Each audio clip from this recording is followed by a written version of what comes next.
बिस्मिल्लाहिर्रहमानिर्रहीम, अस्सलाम वालेकुम। This is me Aamir Nazir. Welcome to my YouTube channel. ADC part 1 का स्टेटिस्टिक्स का पेपर है आपका, और स्टेटिस्टिक्स के इंपॉर्टेंट क्वेश्चंस के हवाले से बहुत सारे स्टूडेंट्स ने पूछा है मुझसे। आज की ये वीडियो स्टेटिस्टिक्स और बिजनेस मैथमेटिक्स के इंपॉर्टेंट टॉपिक्स को कवर करेगी। अगर आप नए हैं इस चैनल पर, अभी तक आपने हमारे चैनल को सब्सक्राइब नहीं किया, सब्सक्राइब कर लें, बेल आइकन को भी प्रेस कर दें ताकि आपको हमारे आने वाली तमाम वीडियोज़ का नोटिफिकेशन मिल सके। तो आज हम बात करेंगे स्टेटिस्टिक्स के पेपर की। देखिए, बिजनेस मैथ्स और स्टेटिस्टिक्स का पेपर 100 मार्क्स का आता है, जिसमें आपके 20 मार्क्स का बिजनेस मैथमेटिक्स होता है और आपका 80 मार्क्स का स्टेटिस्टिक्स होता है। ये एक न्यूमेरिकल बेस्ड बेसिकली सब्जेक्ट है, तो इसमें गेस पेपर नहीं होता। जैसे मैं आपको ये नहीं बता सकता कि ये सवाल आएंगे, मैं आपको टॉपिक बता सकता हूँ। जो इन टॉपिक्स के जो पास पेपर में क्वेश्चंस आए वही आपको प्रैक्टिस करने बेसिकली ना। किसी के माइंड में ये क्वेश्चन होता है ना कि सर हमें इंपॉर्टेंट क्वेश्चंस बता दें। देखिए, जो टॉपिक्स मैं आपको बताऊंगा उन्हीं टॉपिक्स के जो पास पेपर में क्वेश्चंस आए हैं आपने उनकी प्रैक्टिस करनी है बेसिकली। आपके पास शाहिद जमाल की बुक होगी, शाहिद जमाल की बुक में जिन टॉपिक्स का मैं बताऊंगा आपने उन टॉपिक्स के क्वेश्चंस की प्रैक्टिस करनी। सबसे ज़्यादा अच्छा तो यही होगा कि इन टॉपिक्स की पास्ट पेपर से आप प्रैक्टिस करें तो बेहतर है, क्योंकि जो क्वेश्चन आपका पेपर में आना है वो पास्ट पेपर्स की तरह ही आना है, ठीक है ना। सबसे पहले बिजनेस मैथमेटिक्स की बात करते हैं। बिजनेस मैथमेटिक्स आपका सेक्शन ए होता है, जिसमें आपको 2 क्वेश्चंस करने होते हैं आउट ऑफ 3 क्वेश्चंस। 20 मार्क्स का ये होता है। इसमें 3 चैप्टर्स आपके होते हैं। एक आपका मैट्रिसेस होता है, एक आपका फंक्शंस एंड देयर ग्राफ होता है, और एक आपका डेरिवेशन होता है। अगर कोई तीनों टॉपिक्स की प्रैक्टिस नहीं कर सकता तो कम से कम 2 टॉपिक्स अपने ज़रूर पक्के कर लें, एक फंक्शंस एंड देयर ग्राफ और एक मैट्रिसेस।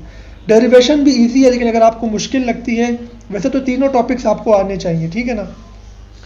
अगर हम मैट्रिसेस की बात करें तो आपको मैट्रिसेस के अंदर 3 चीज़ें आपने प्रैक्टिस करनी है। मैट्रिसेस के अंदर सबसे पहले आपने क्रैमर रूल की प्रैक्टिस करनी है, 2/2 इक्वेशन एंड 3/3 इक्वेशन, ठीक है ना। आपको पास पेपर में बहुत सारे क्वेश्चंस मिल जाएंगे कि क्रैमर रूल्स आने के चांसेस 90% होते हैं। दूसरा जो क्वेश्चन आपने इसके अंदर करना है वो आपने इन्वर्स वाला करना है, यानी हम 2/2 का इन्वर्स कैसे निकालते हैं और वेरिफिकेशन कैसे करते हैं कि A × A inverse is equals to identity matrix, यानी A × A inverse is equals to I।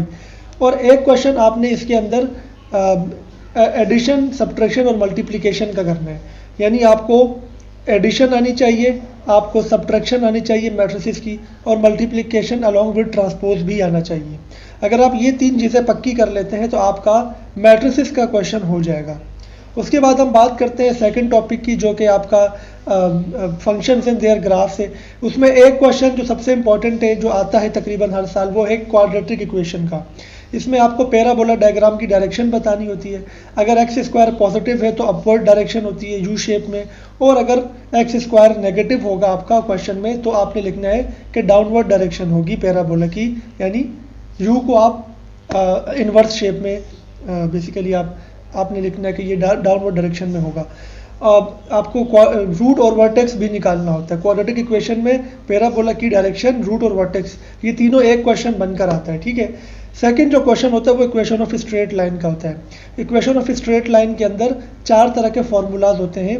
एक आपका होता है 2 पॉइंट फार्मूला, एक आपका होता है 1 पॉइंट एंड स्लोप फार्मूला, एक आपका होता है X and Y intercept formula, और एक आपका होता है slope and Y intercept formula. आपको इन चारों फार्मूलाज की प्रैक्टिस करनी है। पेपर में कोई एक फार्मूला लाजमी आता है, चारों नहीं आते, 2 नहीं आते, 3 नहीं आते, एक आता है। अब कौन सा वाला आएगा ये तो पेपर बनाने वाले को ही पता होगा। उसके बाद हम बात करते हैं तीसरा जो इसमें इंपॉर्टेंट होता है वो होता है डिस्टेंस, ठीक है ना। डिस्टेंस भी पेपर में आ जाता है कि डिस्टेंस निकालें, और डिस्टेंस के साथ साथ एक्स और वाई इंटरसेप्ट निकालना भी आ जाता है। तो ये आपका के इम्पॉर्टेंट चीज़ें हैं, और इसकी प्रैक्टिस आपने पास पेपर से करनी है। 2010 से 2018 के दरमियान के क्वेश्चंस को आप फोकस करें। उसके बाद तीसरा टॉपिक डेरिवेशन का होता है। उसमें first order derivation, second order derivation, minima और मैक्सिमा, ये 3 चीज़ों की प्रैक्टिस करनी होती है, ठीक है ना।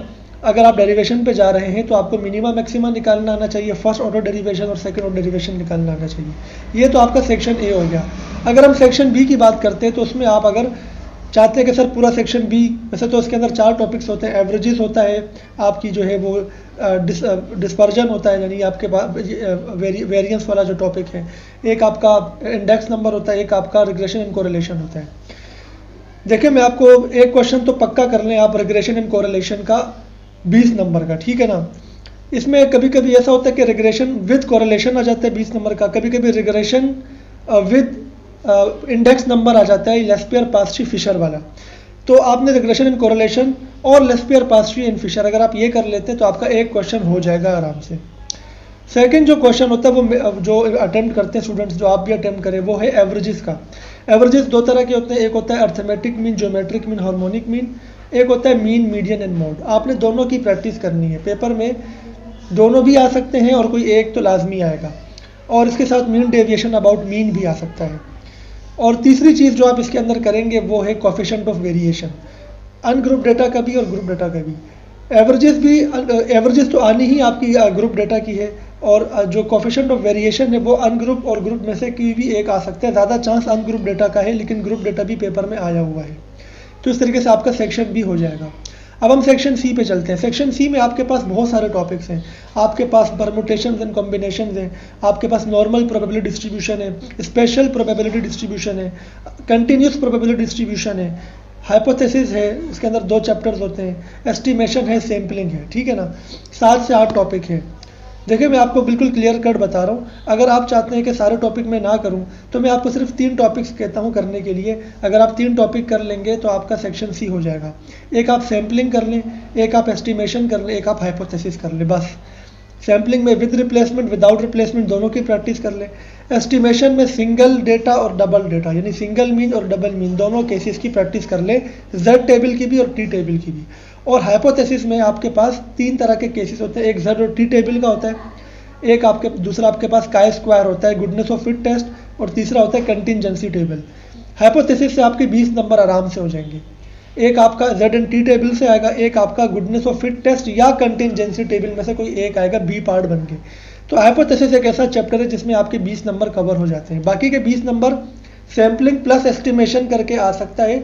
अगर किसी को ये लग रहा है कि बहुत कम है तो रैंडम वेरिएबल वाला क्वेश्चन साथ में कर ले, प्रोबेबिलिटी लॉस कर ले, और रैंडम वेरिएबल यानी जो मीन और वेरिएंस निकालना हम सीखते हैं रैंडम वेरिएबल की, जो जिनकी प्रोबेबिलिटीज़ गिवन होती हैं उनके हम मीन और वेरिएंस कैसे कैलकुलेट करते हैं।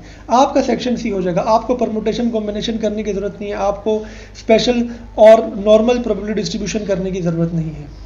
अगर आप उस तरफ चले गए, परमुटेशन कॉम्बिनेशन की तरफ चले गए, तो उसमें ज़्यादा इंपॉर्टेंट आपके कॉम्बिनेशन ज़्यादा, परमुटेशन का भी एक क्वेश्चन आता है, ठीक है ना, और कॉम्बिनेशन का भी एक क्वेश्चन आता है, पोर्शन भी आता है, हाइपर ज्योमेट्रिक भी आता है, ठीक है ना, आपका बाइनोमियल भी आता है, तो वो बहुत ज़्यादा हो जाएगा।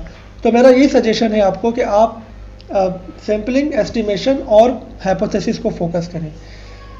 अच्छा, अब बात करते हैं क्वेश्चंस की। इन तमाम चैप्टर्स की जो मैंने आपको बताया है, पास्ट पेपर से प्रैक्टिस करें, यही आपके लिए बेस्ट है। कोई मैं आपको सवाल नहीं बता सकता कि इस सवाल की प्रैक्टिस करो, यही एज इट इज़ आएगा, क्योंकि आपको कॉन्सेप्ट और टेक्निक आनी चाहिए। अगर मैंने अपने इसी वीडियो की डिस्क्रिप्शन में फार्मूलाज का एक फार्मूला का तमाम जितने भी सब्जेक्ट चैप्टर्स हैं हमारे स्टेट्स के और बिजनेस मैथ के, उनके फार्मूलाज की एक PDF फाइल रखी है, उसका मैंने लिंक रखा है। उस पर क्लिक करके आप PDF में उसे डाउनलोड कर सकते हैं, जिसमें तमाम आपको फार्मूलाज मिल जाएंगे, ठीक है ना। इसके अलावा कुछ सॉल्यूशंस है पास्ट पेपर्स के सेक्शन सी के, और कुछ सेक्शन ए के, शायद बी के भी होंगे, उसमें एक्सेल की फाइल्स है, ठीक है ना।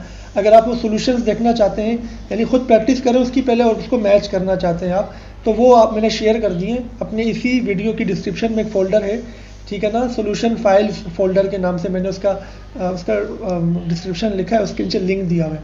उस पर क्लिक करेंगे तो आपके पास एक फ़ोल्डर ओपन होगा जिसमें बहुत सारी एक्सेल की PDF की फाइल्स है वो, ठीक है ना। आपको PDF की फाइल मिल जाएंगी, उसमें चैप्टर के नाम से वो PDF की फाइल्स होंगी। तो वो कुछ चैप्टर्स के सॉल्यूशंस जो है ना क्वेश्चंस के पास्ट पेपर से मैंने उसमें ना सॉल्व किए हैं, तो वो आपको बहुत हेल्प करेगी, ठीक है ना। तो ये हमारी आज की वीडियो थी, उम्मीद है आपको पसंद आई होगी, और इस वीडियो को तमाम स्टूडेंट्स के साथ शेयर करें। गेस्ट पेपर अगर कोई आपको दे रहा है तो वो क्वेश्चंस बेसिकली जो है ना, वो गेस्ट पेपर अकाउंटिंग और स्टेट्स में क्वेश्चन गेस्ट पेपर नहीं होता, इंपॉर्टेंट टॉपिक्स बताए जाते हैं। मैंने आपको इंपॉर्टेंट टॉपिक्स बता दिए हैं, ठीक है ना। इस पर अगर जो चैप्टर मैंने बताए हैं उनकी आपने कम प्रैक्टिस की हुई है, और जो चैप्टर मैंने नहीं बताया उनकी ज़्यादा प्रैक्टिस की हुई है, तो कोई मसला नहीं है। इन वाले क्वेश्चंस को चॉइस में छोड़ के वो वाले क्वेश्चंस कर लेना जो कि आपने प्रैक्टिस किए हुए होंगी। नेक्स्ट वीडियो में आपसे मुलाकात होगी। अपना ख्याल रखिएगा। अल्लाह हाफिज़।